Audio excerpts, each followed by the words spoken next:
buenos días, bienvenidas, bienvenidos. Un gusto tenerlos en esta su casa, el Instituto Electoral del Estado de México, para la presentación del libro Cartilla Ciudadana. Me acompañan en este espacio el licenciado Pedro Zamudio Godínez, consejero presidente del Consejo General de este instituto, una de las autoras del libro, maestra Silvia, un gusto, Silvia Conde Flores, gracias por acompañarnos, y también se encuentra con nosotros el doctor Gabriel Corona Armenta. El libro Cartilla Ciudadana es promovido por la Fundación Pueblo Hacia Arriba, Asociación Civil. Comienza con una pregunta que es trascendental. ¿Qué tiene que ver la democracia conmigo? Pregunta inquietante que nos mueve a comenzar a leer la obra, cuyo contenido nos facilita el conocimiento didáctico de los derechos ciudadanos y de lo que nos hablarán nuestros comentaristas. En primer lugar, voy a presentar al licenciado Pedro Zamudio Godínez. Él es licenciado, me voy a poner los lentes. Él es licenciado en Psicología Educativa por el Instituto Michoacano de Ciencias de la Educación José María Morelos y cuenta con estudios de maestría en Pedagogía por la misma Casa de Estudios, así como de procesos e instituciones electorales por el Instituto Nacional Electoral. Ha participado en diversos diplomados, congresos, seminarios y foros en materia político-electoral. Actualmente es miembro titular de la Sociedad Mexicana de Estudios Electorales SOME y cuenta con amplia experiencia en la materia político-electoral. Como todos sabemos, es consejero presidente también del Consejo General del Instituto Electoral del Estado de México. Tiene el uso de la voz hasta por 15 minutos, Pedro. Adelante, por favor. Muchas gracias, maestra. Buenos días, bienvenidas y bienvenidos a a la Casa de la Democracia en el Estado de México. Es un honor para el Instituto la presentación de este material. Nos toca comentarlo, trataré de ser conciso y breve. Creo que buena parte de lo que tiene que hacer alguien cuando presenta un libro es invitar a quienes están escuchando, a quienes asisten amablemente a la presentación, pues invitarlos a leerlo, no como una obligación, sino en función de lo que le pasó a la persona que lo está proponiendo cuando lo leyó.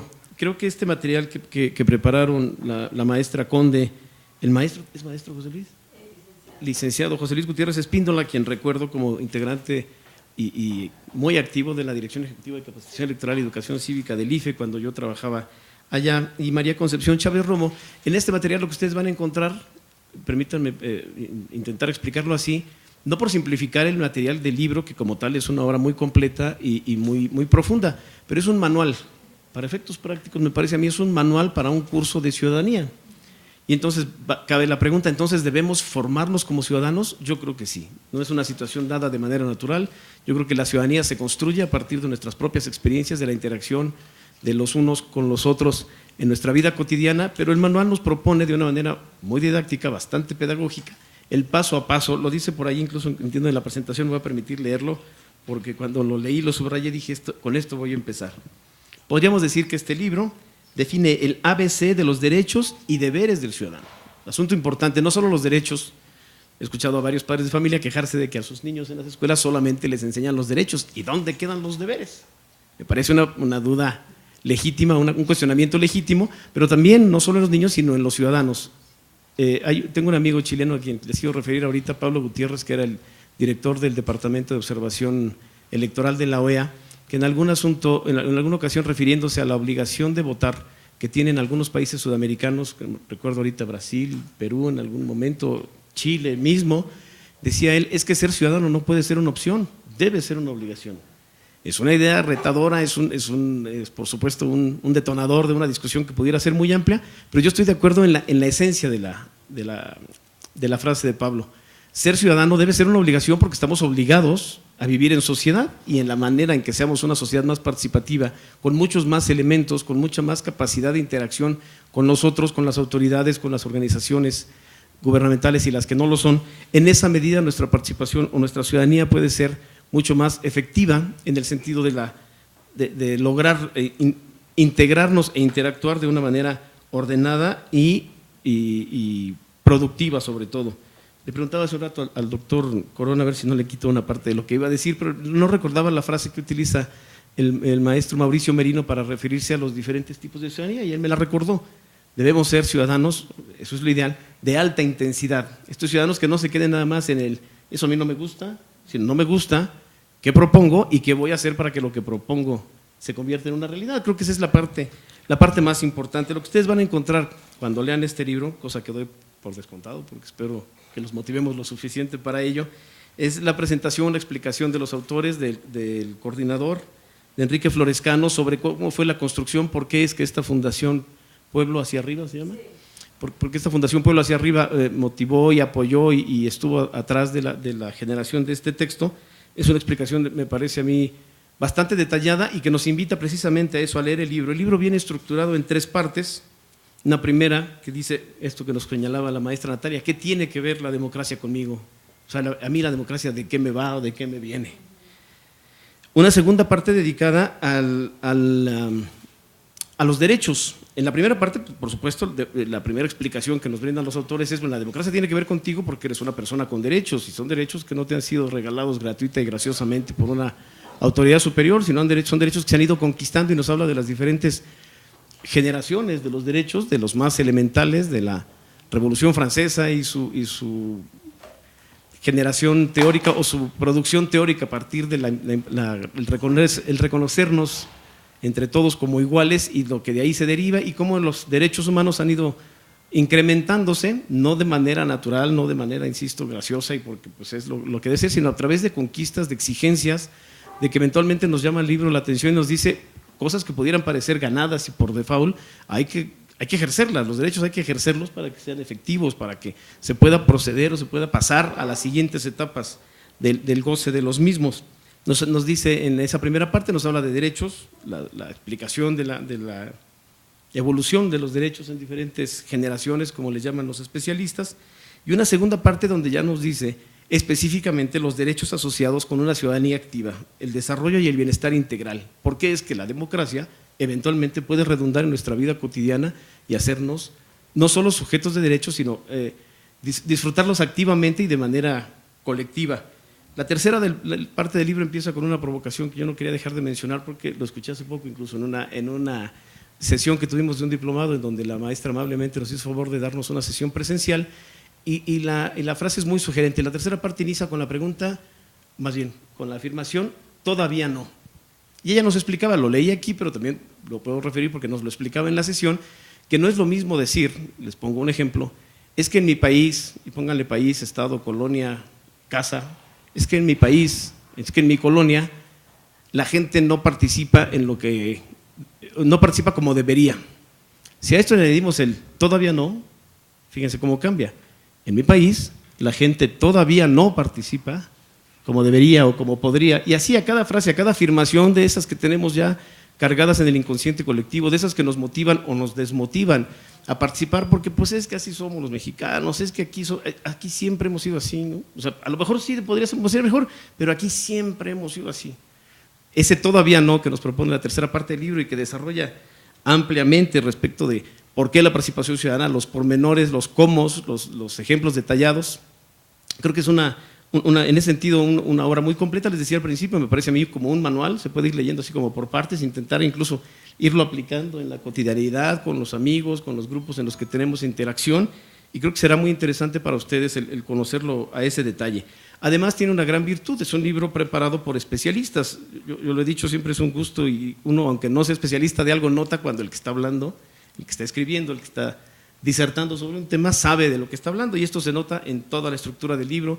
Tiene ilustraciones, tiene recuadros, tiene información y material que nos permite ir como asimilando, como ir comparando lo que estoy leyendo con lo que estoy pasando, con lo que estoy pensando, con lo que está sucediendo en mi cotidianidad. Es un libro en ese sentido preparado por especialistas en didáctica, en docencia, esa es mi impresión, pedagogos especialistas que nos permiten, es algo muy curioso, lo hemos platicado con las hijas, hay libros que se leen una vez nada más porque te permiten ir avanzando sin tenerte que regresar. Hay libros que se leen 2 veces porque te gustó mucho y te quieres regresar, y hay libros tan complicados que cuando vas en la tercera página dices, a ver, ¿de dónde salió?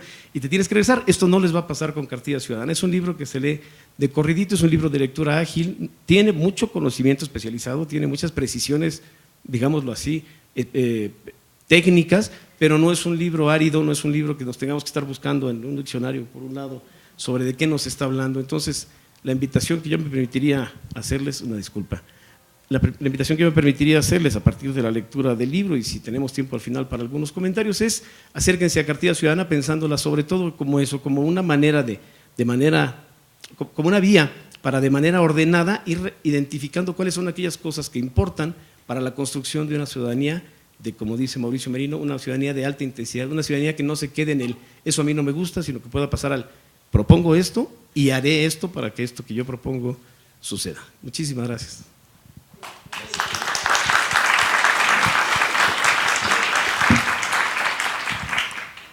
Gracias, Pedro, por tus comentarios. Enseguida me voy a permitir presentar a una de las autoras del libro, es la maestra Silvia Conde Flores. Ella es maestra en Ciencias por el Instituto Politécnico Nacional.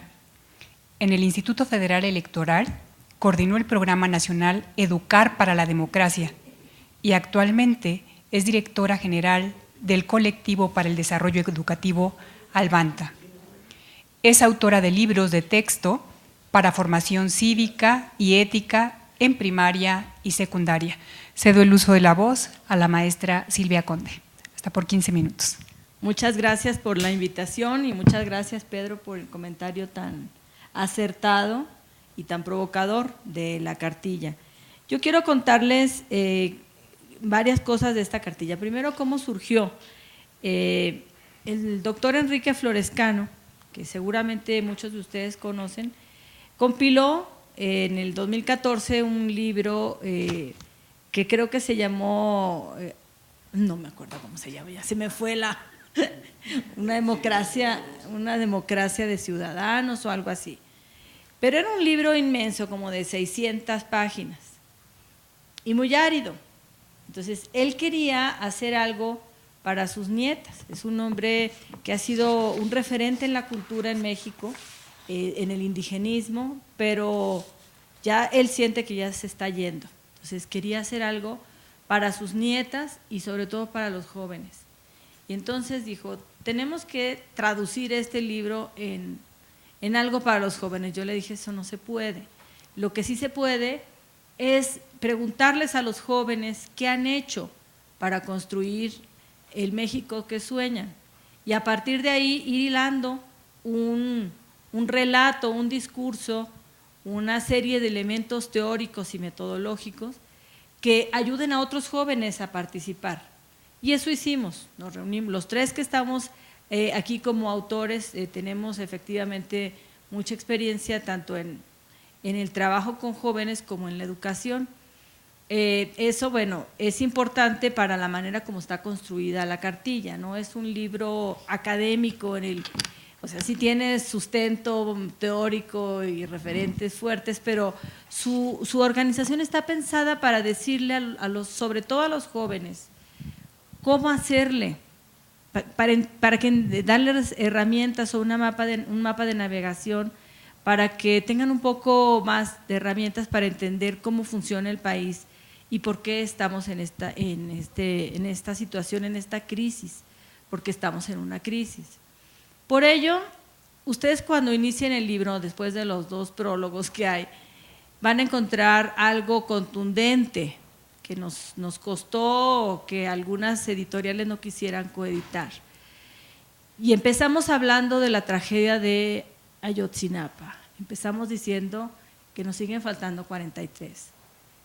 Esto es muy importante porque es una herida para México, pero es una herida para los jóvenes, es una herida para los estudiantes, es una afrenta para todos los estudiantes y no podemos olvidarlo. Por las razones que sea, México tiene una sociedad que permitió eso, una sociedad que permitió esa barbarie y ha permitido muchas otras violaciones flagrantes a los derechos humanos y se quedó impávida. Eso es lo sorprendente. Lo sorprendente es que no hubo una movilización previa, no hubo movilizaciones ni reclamos previos a Ayotzinapa, sino que Ayotzinapa sí logró encender esa llama de la indignación. Y la indignación es un elemento fundamental para la participación ciudadana. Digámoslo en términos muy llanos, yo me muevo a actuar cuando algo me molesta, cuando digo ya basta, esto así no puede ser. Y en México, por muchas razones, hemos estado lejos de la indignación. Por eso nos pareció que Ayotzinapa era un punto de entrada, por un tributo a los 43 jóvenes asesinados, desaparecidos, asesinados, todavía no sabemos dónde están y si están. El relato que nos cuenta nos parece un relato que nos indigna, pero queremos que les indigne a los jóvenes. Que los adultos podemos dar mil explicaciones, echarle la culpa a un partido, echarle la culpa al otro, que si el narcotráfico, que lo que sea, pero como quiera que sea, el narcotráfico, la corrupción en el gobierno ha sido producto también de una ciudadanía que no se ha querido involucrar de manera firme y consistente, ¿no? No podemos decir es que son los gobernantes, espérate, esos los elegiste o decidiste no participar, por lo tanto también eres cómplice de esa mala decisión que alguno tomó. Entonces, ese es el punto de entrada. Efectivamente hablamos de los derechos, ya no voy a repetir eso, y llegamos en todo el análisis del ejercicio de los derechos, digamos que el tema de los derechos es importante porque se ha demostrado que la ciudadanía se construye en el ejercicio de los derechos. Siguiendo esta línea argumentativa, a ti, por ejemplo, joven estudiante, te indigna que no tienes cupo en la universidad. No hay cupo, miles de estudiantes quedan fuera de la educación media superior y de la superior. ¿Te indigna eso? O sea, ya estamos en un primer nivel bueno, ¿no? Indignación. Y entonces ahora me voy a reclamar mi derecho a la educación. En este sentido, relatamos de manera muy clara en recuadros, como bien dice, buenas prácticas de los jóvenes. El caso de la lucha del Politécnico, que también durante la época en la que hicimos la cartilla, pues fue muy importante porque resistieron los jóvenes, no se dejaron cooptar, tampoco permitieron que los arrasara el protagonismo. Ustedes seguramente no van a recordar el nombre de un líder del movimiento politécnico. Y eso se debe a que trabajaron con un esquema que se llama enfoque de radios, o sea, radial. ¿Cuál es la fuerza de una rueda de bicicleta, por ejemplo? La cantidad de sus radios, ¿no? De los que le decimos rayos, pero es el radio que va del centro al, ¿no? Entonces, con ese enfoque trabajaron los jóvenes politécnicos. Entonces tenían comisiones en cada escuela, en cada facultad, y esa comisión iba a la Asamblea General, pero no eran permanentes esas comisiones, iban cambiando para que el radio o rayo no se pervirtiera. Y entonces terminó siendo un movimiento fuerte.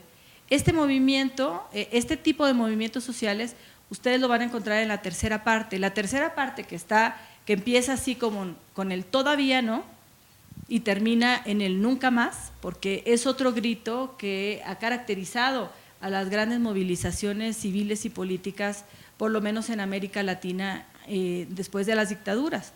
Entonces, podemos encontrar movimientos internacionales como el movimiento de los indignados en España, que fue protagonizado en buena medida por los mal llamados ninis. Yo sigo problematizando esta noción porque en muchos casos podríamos encontrar que hay jóvenes flojos que no quieren trabajar, pero en muchos casos hay importantes porcentajes de mujeres solteras, madres solteras, que ya no pudieron seguir estudiando y que no tienen oportunidades de trabajar, y de jóvenes también que están en un contexto desfavorecido. Entonces, vemos el movimiento de los indignados, que fue un movimiento llamado también por las redes sociales.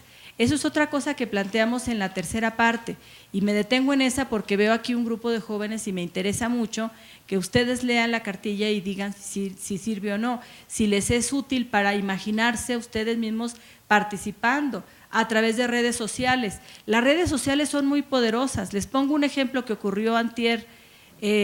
los asaltos en el periférico de la Ciudad de México. Una persona toma desde su auto una foto de cómo estaban en ese minuto asaltando a alguien, a dos al mismo tiempo, la sube a Twitter y se viraliza, ¿no? Acto seguido, tenemos un montón de policías en la ciudad ahora, que estaban mordiendo por otros lados. Entonces, ahí se van y con el ojo de la ciudadanía encima, dicen, bueno, me siento más tranquila, porque dices, bueno, ya ni puedo ir a gusto en mi coche, ¿no? En un embotellamiento llegan y entonces, eso es lo que queremos que ocurra, que ustedes vean que lo que pasa en México, aquello que no nos gusta, pasa porque hemos hecho algo o hemos dejado de hacer algo. Y la buena noticia es que se puede cambiar y que podemos decir, nunca más me va a volver a pasar esto, nunca más voy a tener maestros autoritarios que me traten de manera indigna, que me ofendan, que sean corruptos y me pidan dinero, nunca más voy a permitir, por ejemplo, el acoso sexual, nunca más, eso grábenselo, porque eso es el motor de la indignación. Después de la indignación, claro que debe venir el trabajo colaborativo, el trabajo participativo con otros para transformar esas condiciones hacia el lugar al que quieres llegar. Y ese lugar al que quieres llegar es un lugar bien bonito porque es un lugar imaginario, ¿no? Entonces, no nos gusta el México que tenemos, a eso le llamamos comunidad de referencia, pero vamos a construir una comunidad de destino.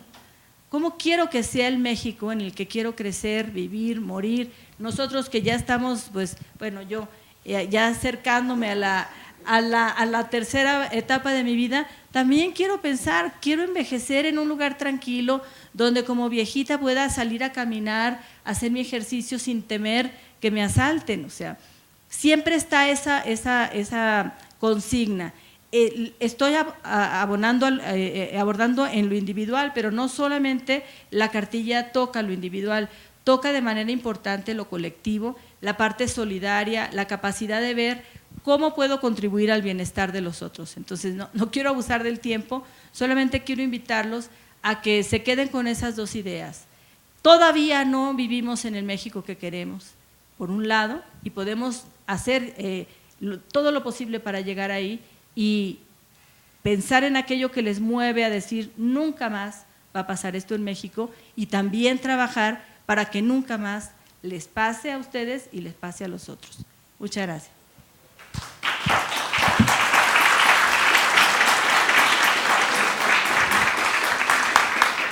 Gracias, Silvia, por tus aportes contenidos en el propio libro Cartilla Ciudadana, por tus comentarios y respecto a la forma en cómo se creó el libro, me llegó a la mente de la herencia que nos deja Aristóteles con su Ética a Nicómaco. O sea, es el aporte que como padre le quiere dejar al hijo, la ética, ¿sí? Y también me acordé de Sabater cuando cartas, ¿cómo se llama? Ética para Amador, exactamente, le deja, y es que es finalmente es la herencia, lo mejor que puedo dar a los que siguen, ¿no? Sí, es esta parte que tiene que ver con mi compromiso de estar, ¿no?, en la sociedad que nos hemos dado. Gracias, Silvia. Y bueno, ahora me voy a permitir presentar a nuestro siguiente comentarista, el doctor Gabriel Corona Armenta. Ay, mis lentes.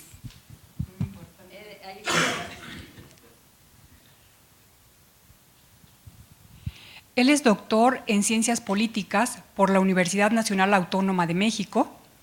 Es profesor titular C de tiempo completo en la Facultad de Estudios Superiores Acatlán de la UNAM, actualmente con licencia. Es autor del libro La burocracia sindical frente a la modernización del Estado mexicano. Ha sido coordinador de las obras Los poderes federales en la consolidación democrática de México, democracia interna y tendencias oligárquicas de los partidos políticos en México, PAN, PRI y PRD, así como de democracia interna y tendencias oligárquicas de los partidos políticos en México, Partido Verde Ecologista de México, Partido del Trabajo, Movimiento Ciudadano y Nueva Alianza. Cedo el uso de la voz al consejero electoral, doctor Gabriel, por 15 minutos. Gracias.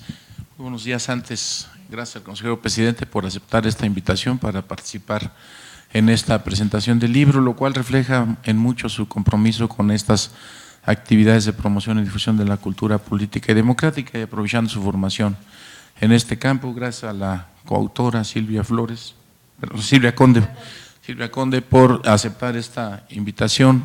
La conocí en Monterrey, en el último congreso de la Asociación Mexicana de Ciencia Política. Me acerqué a ella y tuvo toda la disposición, además de participar en un diplomado que actualmente imparte este centro también. Y gracias a la presidenta de la Comisión de Promoción y Difusión de la Cultura Política y Democrática por estar moderando este evento.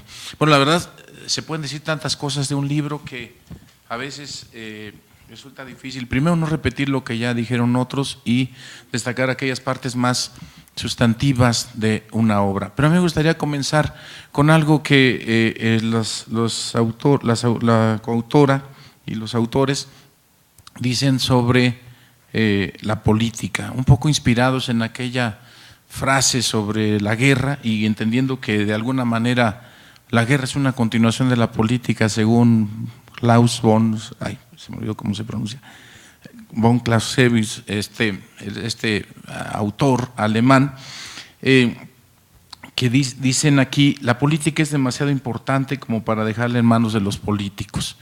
Es decir, también así hubo en el campo de la guerra quien dijo que la guerra era algo demasiado importante como para dejarlo en manos de los generales. Por eso, por ejemplo, en los Estados Unidos el secretario de la Defensa no es un militar, es un civil, partiendo de este tipo de consideraciones. Bueno, esta parte de la política es demasiado importante como para dejarla en manos de los políticos, quiere decir que debe haber más sujetos que participen activamente en ella. La invitación es que seamos los ciudadanos y las ciudadanas quienes nos involucremos en esto. Un poco la estructura del libro está pensada de esa manera. Parte sobre conceptos de democracia, otra parte sobre derechos y un poco en la tercera parte esto que ya se hacía referencia sobre qué tan cerca, ¿cómo lo llama aquí? Qué tan cerca o qué tan lejos estamos de esos derechos, aunque aquí le llama todavía no. Todavía no. Entonces, a mí me parece una estructuración muy interesante que efectivamente se acerca mucho a un lenguaje sencillo, accesible para las nuevas generaciones, especialmente los jóvenes que son quienes obviamente tendrán el futuro en sus manos.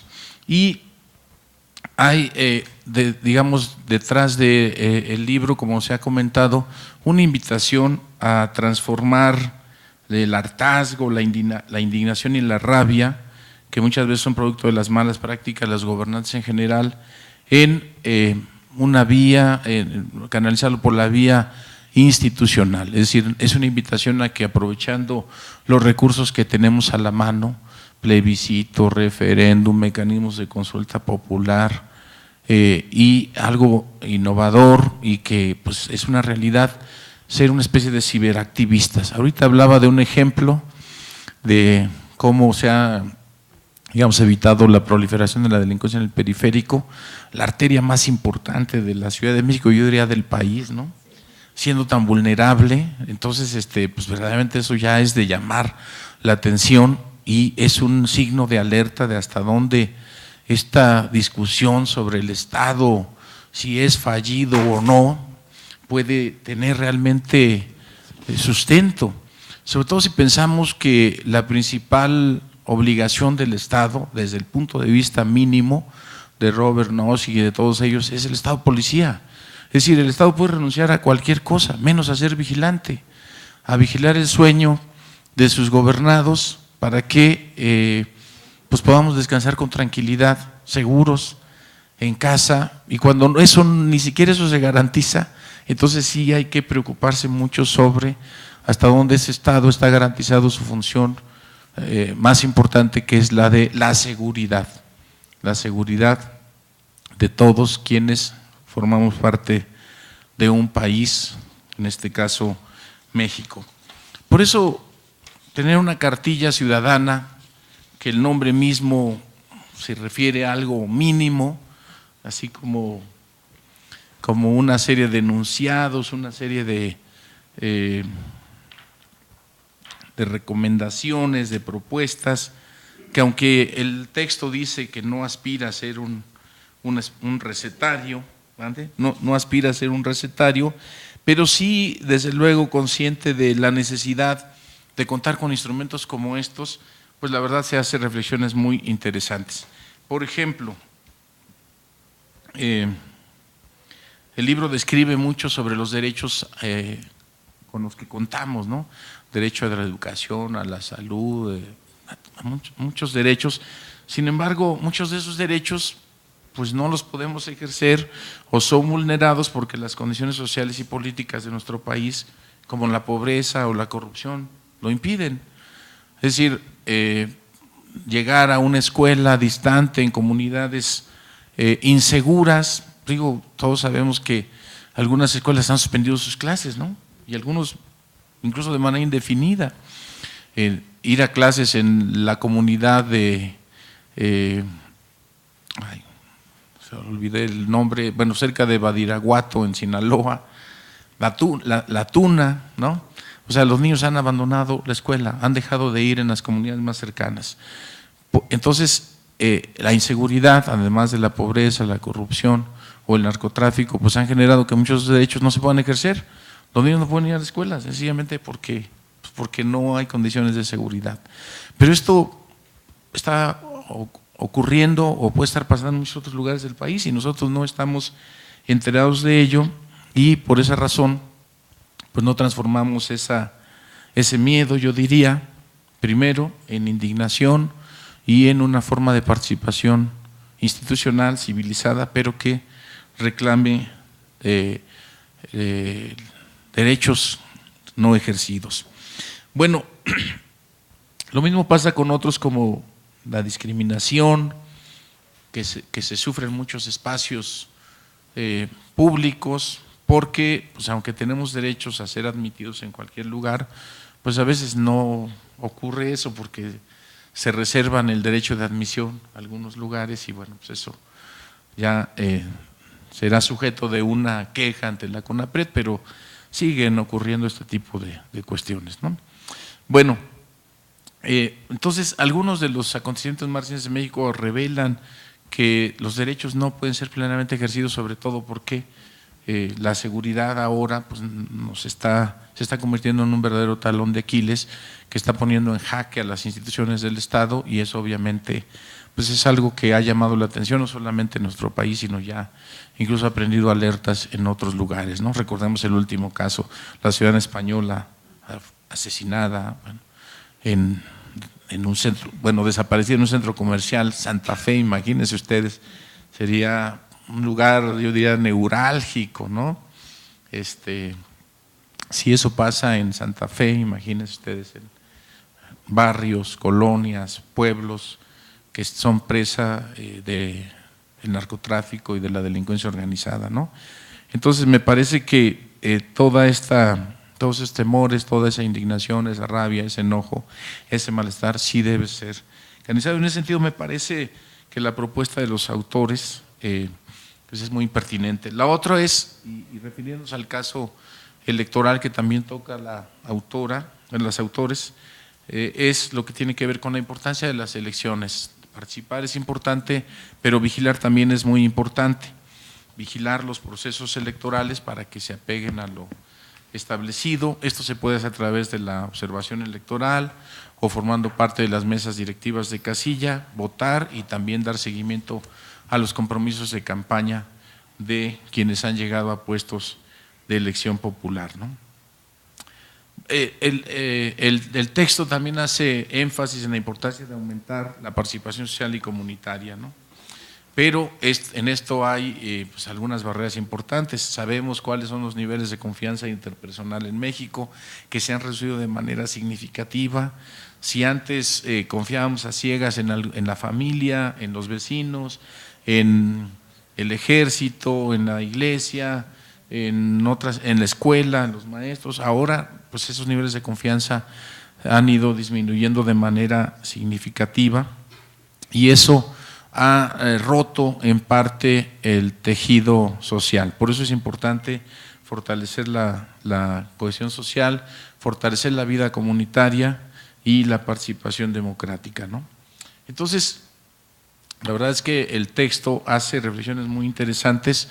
Por ejemplo, como ya había adelantado un poquito, no es un recetario de cómo ejercer una ciudadanía crítica y activa, pero sí busca motivar la reflexión, la discusión y la práctica de los derechos humanos y la democracia. Es decir, convertir a espacios como este en espacios deliberantes, en espacios de reflexión, pero no solamente esto, sino que a través de ustedes se pueda replicar en muchos otros espacios, en las escuelas de los estudiantes que asisten, en los hogares de los servidores públicos que nos acompañan, en los círculos de amigos que nosotros frecuentamos, en las asociaciones profesionales en las que nos reunimos, en los congresos a los que asistimos, de tal manera que se genere una conciencia firme de que es necesario estar consciente de nuestros derechos para que también los exijamos su respeto, su cumplimiento, pero también seamos ciudadanos que nos obliguemos, ¿no?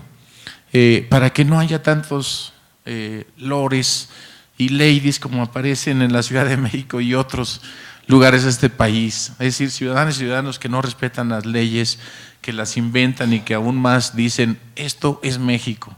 O sea, en México se puede hacer todo, o sea, eso me parece una de las declaraciones más insultantes que alguien haya podido decir sobre este país, ¿no? O sea, esto es México. En México se puede hacer todo lo ilegal y eso son cosas que tenemos que combatir día a día para que ese porcentaje de ciudadanos que piensan que las leyes no se respetan, pues vaya disminuyendo cada vez y aumente más el porcentaje de quienes pensamos que las leyes se respetan y tienen que respetarse. Terminaría yo, porque el tiempo se va rapidísimo, con algo que, bueno, de alguna manera he apuntado y ha apuntado también la maestra Silvia Conde, que es la invitación a ejercer plenamente nuestros derechos humanos, pero esta debe ser una exigencia colectiva y no una lucha individual.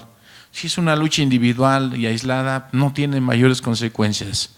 Cuando una voz exige el respeto a sus derechos humanos, probablemente se le respete, pero lo más probable es que quede en una barandilla de quejas de un ministerio público o alguna otra oficina pública y no pase de ahí.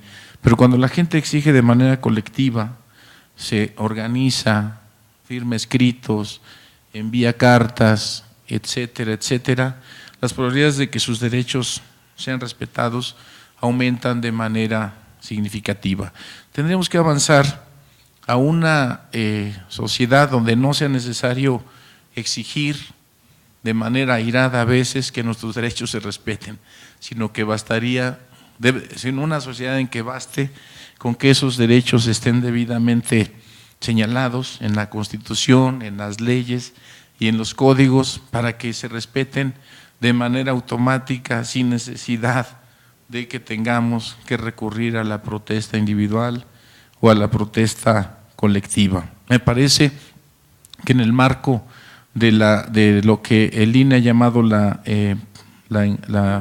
Estrategia Nacional de Educación Cívica, la ENCívica, este texto puede aportar numerosos elementos para que los organismos públicos locales electorales, en este caso el Instituto Electoral del Estado de México, que tenemos la atribución constitucional de promover y difundir la cultura política democrática, ahora en coordinación con el INE a través de esta ENCívica, pues lo podamos hacer de una manera no solamente consciente y deliberada, sino de una manera propositiva y creativa, de tal manera que hagamos de este país un país mucho más seguro, más habitable, más incluyente y más amable y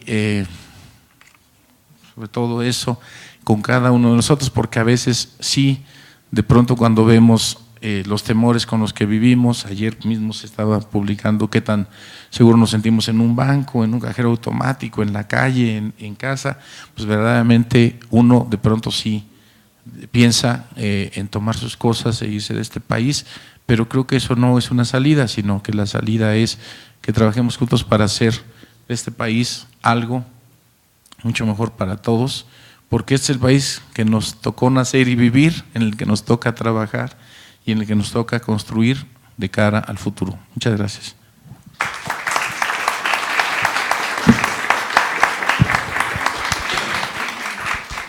Gracias a usted, doctor Gabriel, por sus comentarios. Han llegado un gran número de preguntas. Y bueno, la primera pregunta para usted, Silvia. Desde su punto de vista, ¿cuál es el papel de los órganos electorales locales en la construcción de la ciudadanía en México?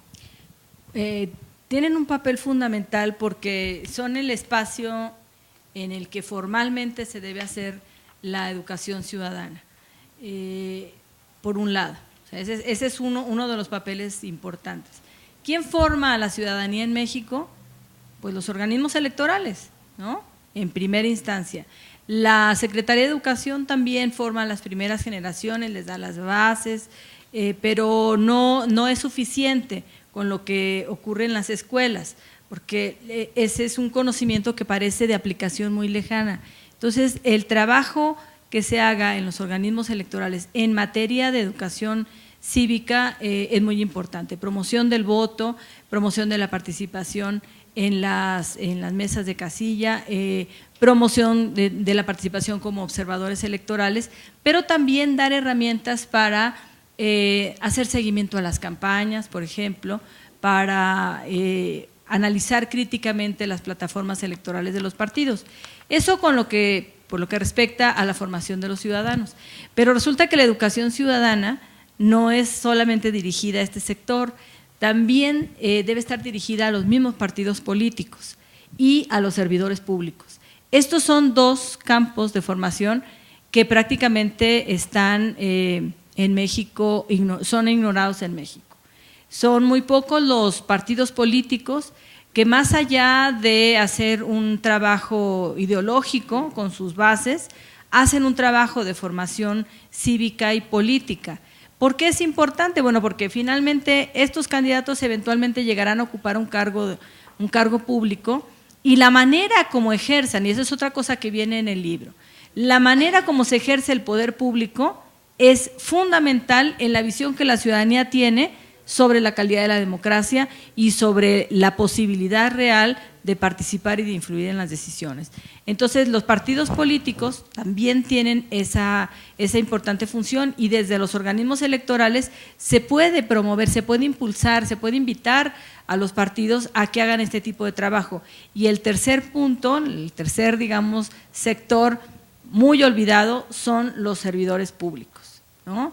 Hablemos de maestros, policías, lo que quieran. El servidor público, hasta el presidente de la República, desde el presidente de la República hasta el policía de la esquina, son servidores públicos, por lo tanto deben servir al pueblo, pero no están formados tampoco para eso. No hay algo que se llama sensibilidad política.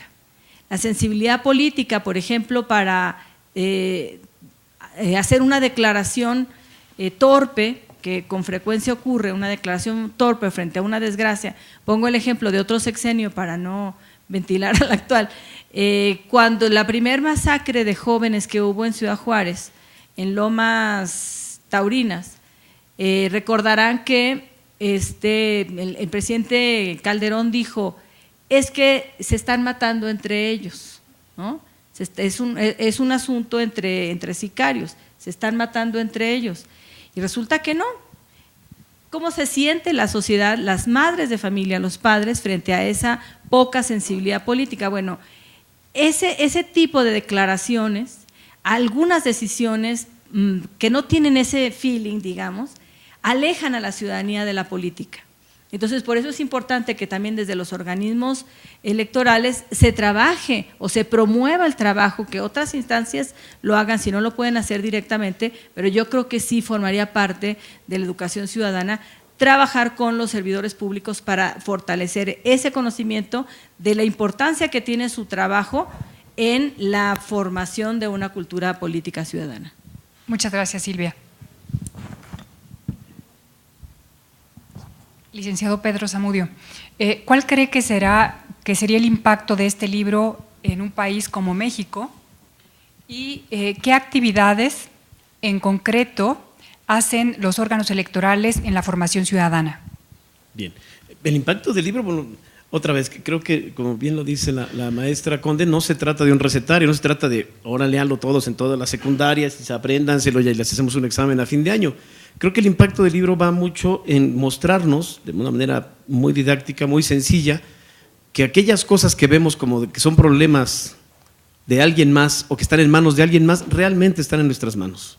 O sea, sí es cierto, sí, la inseguridad no podemos salir cada uno de nosotros con nuestra pistola y ajusticiar al delincuente, pero sí la exigencia de cómo opera la seguridad pública en nuestra colonia sí puede ser organizada por nosotros.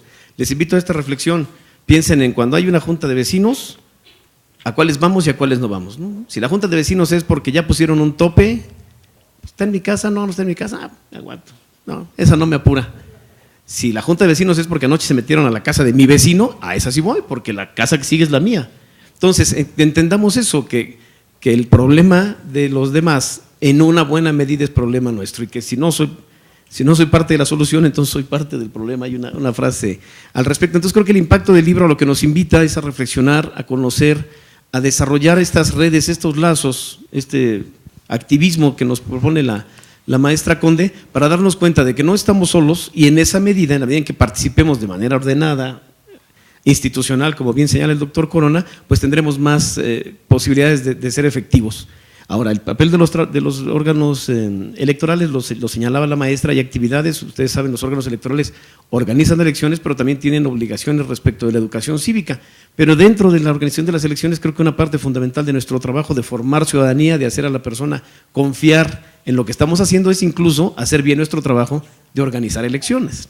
Si ahorita estamos buscando, como lo hicimos, vocales para nuestras juntas distritales y consejeros para nuestros consejos distritales, lo que hicimos fue invitar a la ciudadanía y tuvimos una respuesta masiva, en algunos casos, en unos mayor, en otros menor, pero es esto, que la gente que se acerca pueda verificar y constatar y asegurarse de que lo que estamos haciendo se hace conforme a las reglas y en esa medida creamos una mayor convicción de que vale la pena seguir las reglas. He venido citando varias veces el ejemplo de la consejera de Chautla, hasta voy a buscar el nombre para buscarla y agradecerle lo mucho que me ha aportado, porque cuando estuvimos entrevistando consejeros o ciudadanos para ser consejeros en Chautla, en nuestra elección extraordinaria de marzo de este año, esta señora, de una manera muy festiva, muy alegre, ella de naturaleza, nos decía, bueno, es que yo escuché el perifoneo, que andaban buscando gente que trabajara en esto, y yo quiero venir. La señora tiene una escolaridad limitada, pudiera parecerlo, secundaria, pero cumplía con los requisitos, tenía credencial de elector, era habitante de Chautla, en fin, participó en el procedimiento, entregó su documentación, yo la entrevisté y le decía, ¿y por qué? Dice, es que yo no quiero que me cuenten, yo quiero ver cómo fue, acabamos de pasar una elección, a mí me pareció que estuvo bien, pero la anularon, entonces yo no quiero que eso vuelva a pasar, yo quiero estar aquí, creo que ese es el ejemplo ideal, eso es lo que necesitamos de un ciudadano comprometido, de un consejero distrital, de un consejero municipal, alguien que venga y no dé por descontado que lo que estamos haciendo está bien, sino que nos pregunte, nos cuestione, y eso por qué de esta manera, y esto por qué no de otra. Ese es el ejemplo y me parece muy significativo, ese es el ciudadano que debemos ser, un ciudadano que cuestione con elementos, si nada más vamos a gritar, aventar la piedra y rayar la pared, a lo mejor nos vamos a perder de la mejor parte de esto, que es conseguir, no solo proponer, o no solo protestar, sino conseguir. Gracias. Gracias, licenciado Pedro. Bien, tengo aquí también un par de preguntas para el doctor Gabriel Corona y dice, ¿cuáles cree que sean los elementos principales o fundamentales para que los jóvenes puedan tener un mejor futuro en México? ¿Cuáles son los requisitos para el buen uso del voto? Bueno, sobre la primera pregunta, bueno, primero, pues, estudiar, prepararse. La vida es un reto en todos los sentidos y los valores del éxito siguen siendo básicamente los mismos: puntualidad, compromiso, responsabilidad, disciplina, resultados, para que ustedes no solamente en su vida educativa, sino en su vida profesional puedan tener éxito en el mercado laboral. Esta es una condición indispensable para convertirse en ciudadanos y ciudadanas plenos, dado que sin una base material es muy difícil ejercer los derechos, como ya habíamos dicho. La pobreza, la marginación, la discriminación, la corrupción, la violencia y la inseguridad limitan mucho el ejercicio de los derechos.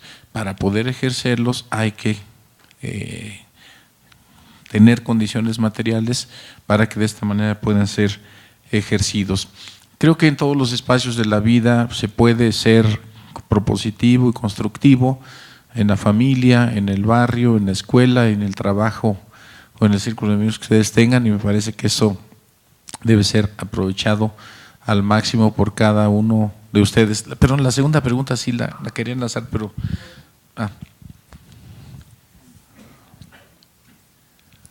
¿Cuál cree que sería el impacto de este libro? No. Perdón. ¿Cuáles son los requisitos para el buen uso del voto? Miren, para ejercer bien los derechos, dice también el autor citado por el consejero presidente de este instituto, Mauricio Merino, dice que los ciudadanos pueden asumir algunos roles como los siguientes. Pueden ser, como en un espectáculo, apáticos, espectadores o gladiadores. Cuando se es apático, no se voltea a ver el espectáculo, vamos al cine, nos quedamos dormidos, a la función de teatro, y también aprovechamos para hacer otras cosas, checar las redes sociales, etcétera. Pero el ciudadano que es espectador está atento al espectáculo, sabe cuál es el guión de la película, cuál es la trama, cuál es el trasfondo, está atento, ¿sí? Pero hay ciudadanos que no se conforman con ser eso, no se conforman con ser espectadores, sino quieren ser también gladiadores. Gladiador sería convertirse en un actor, pero lo otro sería más bien referido a que quieren formar parte de la competencia. Esto viene de Roma, pues, del circo romano, de los gladiadores que participaban activamente en la lucha.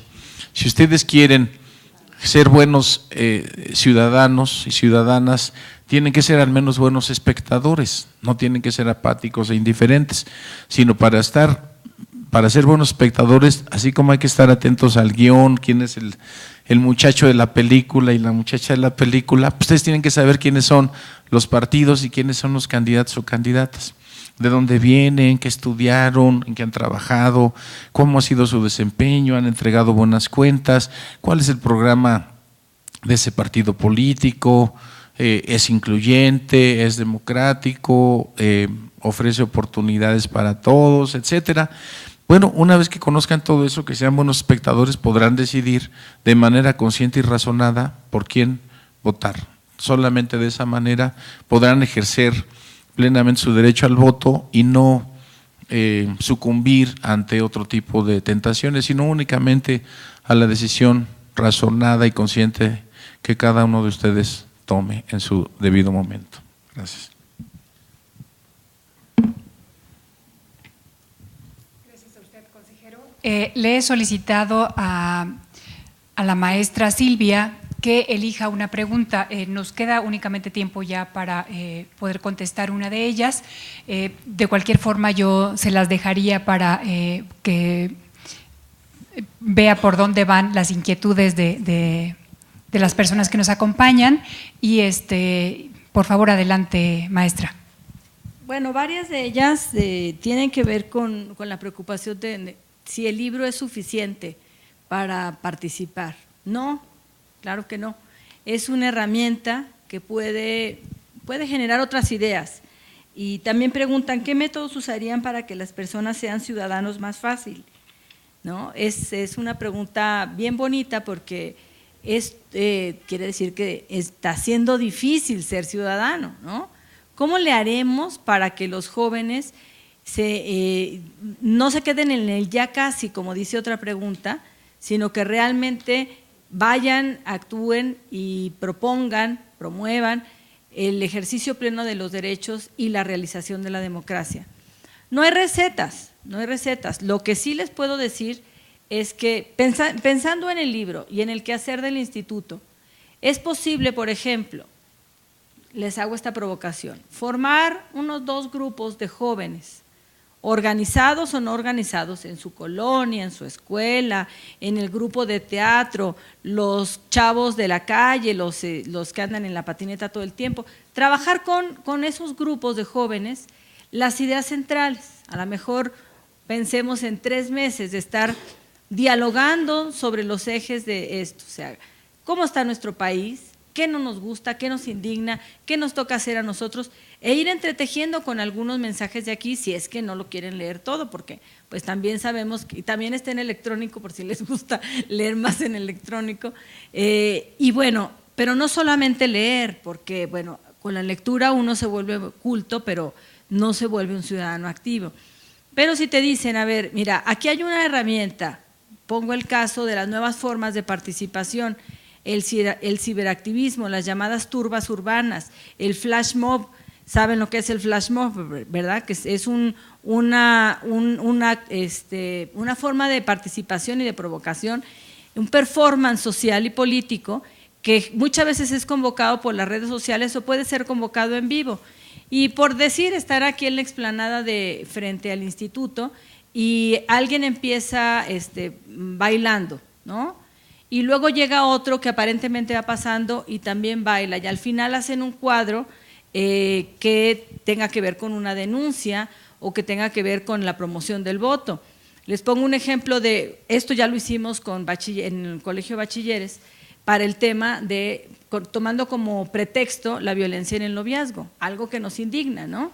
Quiero tener relaciones afectivas, amorosas y sexuales que no duelan, que no lastimen, que sean dignas. Eso es algo que a todos, y más a los jóvenes, nos importa. Bueno, ese fue un motor para la participación ciudadana y la construcción de ciudadanía.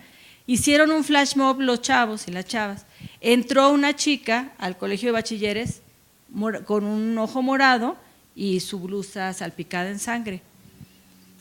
Y nadie la veía, o sea, la veían pero se hacían, ¿no? Patos, como decimos, o de otra manera, ¿verdad? Otro animal. Entonces entraba, detrás de ella venía otra más golpeada todavía, ¿no? Y entonces, y circularon por el plantel hasta que después eran tres chicas golpeadas, cada vez más golpeadas, y atrás de todas ellas venían otros con carteles que decía: cada año mueren en la Ciudad de México tantas mujeres a manos de sus parejas. Eso se llama violencia de género. Y así, ¿no? Entonces, ese es una forma de participación que es posible para los jóvenes, que hace visible un problema y que mueve a actuar. Puedo dar otros ejemplos, pues no tenemos a lo mejor mucho tiempo, pero la idea es esa, que tomando este libro a lo mejor puedan ustedes mismos hacer círculos de lectura, círculos de trabajo, y si aquí sugerimos, por ejemplo, hacer un flash mob o convocar a las ciberturbas, se llaman, cuando convocas por redes sociales a congregarse en un punto en específico, ¿no? Con una demanda concreta, se les llama ciberturbas. Son una forma de participación rápida, todo el mundo va, no se conocen, saben muy bien a qué van, y terminando eso se diluyen, no hay detrás un movimiento, no se requiere pues este esfuerzo de ir generando esta estructura de movilización, pero sí es una forma de ejercer los derechos a participar, a opinar, a que los tomen en cuenta en sus ideas, porque los jóvenes y los niños y las niñas también tienen mucho que decir y generalmente son ignorados por la sociedad adulta. Entonces, esta pregunta que fue la que elegí, ¿qué métodos usarían para que las personas sean ciudadanos más fácil? Pues el método que propongo es un método práctico, reflexionando sobre lo que nos pasa y tomando de aquí y de otros libros ideas específicas de cómo se le hace para cambiar eso. Y ahí te vas convirtiendo cada vez en un ciudadano más fuerte, más empoderado, porque ves que lo que dices y lo que haces sí tiene un impacto en los otros. Gracias. Muchas gracias, Silvia, por tus aportes, por tus comentarios y por supuesto tomarte el tiempo para el libro, ¿no? Gracias por habernos acompañado. Hemos concluido con el tiempo programado para esta presentación y me voy a permitir hacer entrega de los reconocimientos. Pues en primer lugar, a nuestra invitada, a Silvia Conde Flores.